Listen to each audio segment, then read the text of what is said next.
Okay, so picture this. You have a huge national security case. We're talking allegations of spying for China. Two men are charged under the Official Secrets Act. The evidence looks pretty explosive, and then boom, suddenly the whole thing is just dropped. So today, let's try and untangle this absolute mess of a legal and political puzzle. And look, this isn't some minor shoplifting charge, right?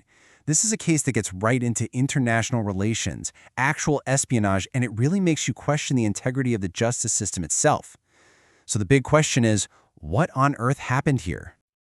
So at the center of all this, you've got two guys. Christopher Cash, who used to be a researcher in Parliament, and Christopher Barry, an academic. I mean, they were facing some really serious charges. And then, out of nowhere, the Crown Prosecution Service just pulls the plug on the whole thing. It left everyone scratching their heads, just asking, why? All right, so to really get our heads around how we ended up here, we've got to look at the timeline. The sequence of events is, well, it's everything. It's totally critical for understanding the different arguments being thrown around.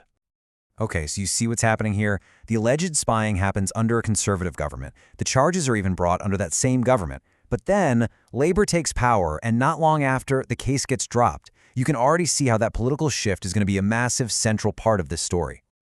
And you have to think about it from the perspective of the accused, like Christopher Cash. For him, the case collapsing isn't some clear-cut victory. He says he's been put in an impossible situation. He never gets his day in court to actually prove his innocence. Instead, he's stuck in this awful limbo, facing what he calls a trial by media. So let's get into the nitty-gritty. What exactly were these guys accused of doing? Because the charges they were facing, they came from a very serious piece of UK law. We're talking about the Official Secrets Act. This is basically the UK's main law against spying.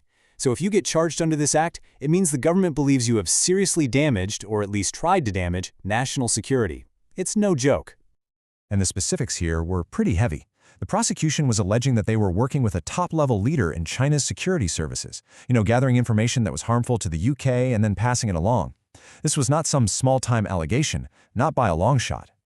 And then you've got this little nugget of evidence, a message, allegedly sent from Cash to Barry, that says, you're in spy territory now.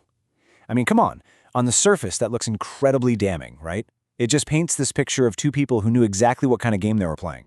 So if the accusations were so serious, and you have evidence like that, why in the world did the whole thing just fall apart?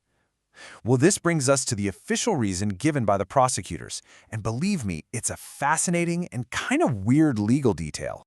Right, so the Crown Prosecution Service, the CPS, they had to explain themselves. They couldn't just drop a case like this without a reason. And their whole explanation came down to a very specific, almost nitpicky interpretation of the law and the evidence that the government itself had provided. Okay, here it is. This is the crucial bit. The CPS said that because of a legal precedent, they had to prove that China was officially considered a threat to national security at the exact time these alleged crimes were happening. And when they looked at the evidence from the government, they said, nope, it doesn't explicitly say that. The magic words weren't there. And to put an even finer point on it, the head of the CPS apparently told MPs that the evidence was just 5% short. 5%. That's it. A tiny, tiny margin that was enough to make an entire national security prosecution just collapse. It's kind of mind-boggling. But hold on, because not everyone is buying that explanation. The former Attorney General, a guy named Dominic Grieve, he called the decision utterly mystifying. His argument was basically, look, who cares if the exact magic words weren't there? When you read all the evidence together, there is absolutely no doubt that the government considered China a threat. And this is where the story gets really messy. Yeah, because that legal mess quickly exploded into a massive political firestorm. And suddenly, you had two very different stories about why this case really got dropped. So on one side, you have the conservatives. They're basically accusing the new Labor government of deliberately sabotaging the case. Why? To protect economic ties with China, to not rock the boat.